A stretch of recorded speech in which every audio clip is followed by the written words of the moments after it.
Let me save you from yourself before you go buy a VPN because some YouTuber told you it makes you invisible online. It does not. You are not invisible. You just paid $8 a month to feel spiritually protected while your browser, your phone, your Wi-Fi router, your operating system, and about 17 advertising companies are still farming your data like it's a free mobile game.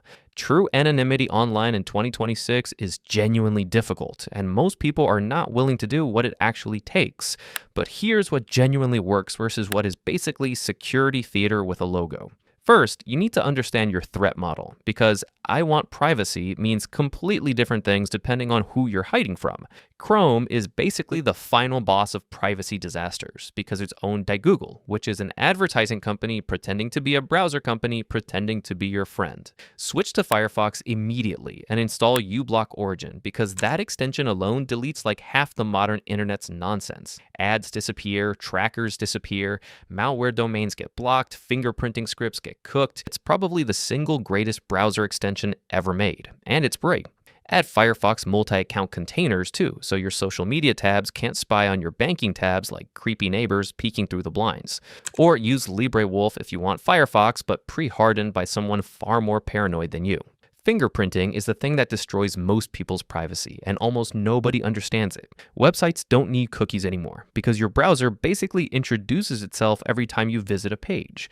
It tells websites your operating system, screen resolution, time zone, installed fonts, browser version, language settings, hardware acceleration, and like 200 other tiny details that together create a fingerprint more unique than your actual fingerprint. Incognito mode does absolutely nothing for this, by the way. Brave and hardened Firefox setups help reduce this because they randomize or resist fingerprinting instead of handing your identity to every website like a business card. Now, VPNs. VPNs are probably the most misunderstood cybersecurity product on Earth. A VPN does not make you anonymous. It just moves your trust from your ISP to your VPN provider. That's it.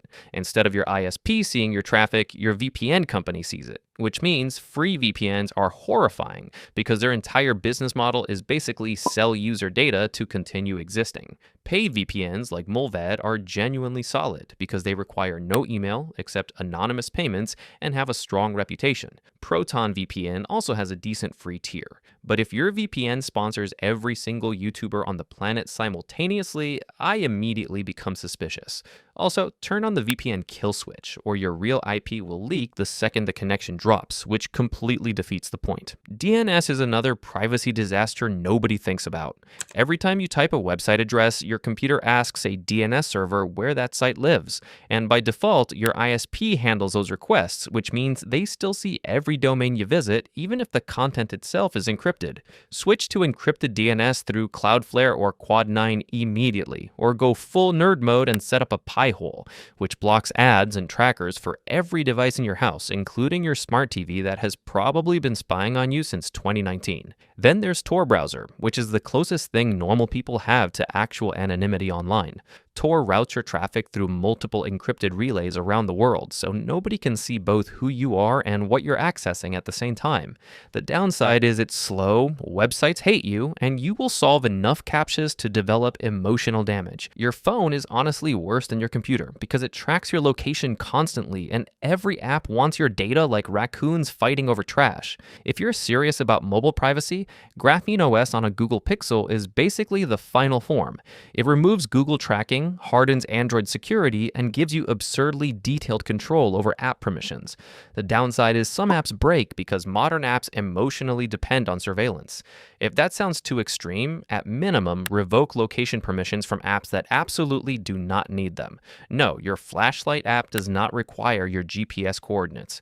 Use Signal instead of SMS too, because SMS security is genuinely ancient technology. Search engines are another massive privacy leak because your searches reveal literally everything about you. Your fears, interests, medical questions, weird hyperfixations at 2 a.m., all of it. Google Search is basically handing your brain directly to the world's biggest advertising company. Use DuckDuckGo, Brave Search, or Startpage instead. Email is cooked too if you use Gmail. Proton Mail is far better for privacy and based in Switzerland with stronger privacy protections. Use email aliases to do services like simple login so every random website gets its own fake address. Then, when one company inevitably leaks your data into the void, you can disable that alias instead of replacing your entire email account. And honestly, the harsh truth is perfect anonymity requires sacrificing convenience at basically every level. Most people will compromise somewhere, and that's normal. The goal is not becoming a ghost, living in a bunker, routing traffic through 17 relays while wearing a tinfoil hat. The goal is being reasonably protected from the most common forms of tracking without making your internet experience completely miserable.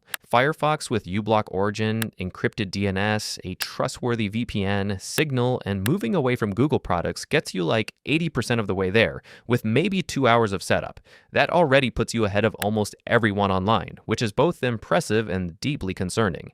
Now go uninstall Chrome before Google learns your favorite pizza topping and sells it to an AI algorithm somehow. If you like the way I break this stuff down and you actually want to learn hacking the right way, CyberFlow Academy isn't just another learning platform. We provide focused, advanced courses in key areas like website hacking, bug bounties, OSINT, reverse engineering, and more. Material that goes far beyond what can be taught on YouTube. Otherwise, I'll get another strike. You also gain access to our active and ambitious Discord community, where you can reach me directly whenever you need guidance. And listen, I know that cybersecurity evolves fast, so I have made a commitment to constantly update the material and add new courses. We already have 500 plus members learning, landing bounties, and applying these skills in the real world. So what are you waiting for? Join through the link in the description and use code CyberFlow50 to get a whopping 50% off, so hurry up. Still stuck in tutorial hell.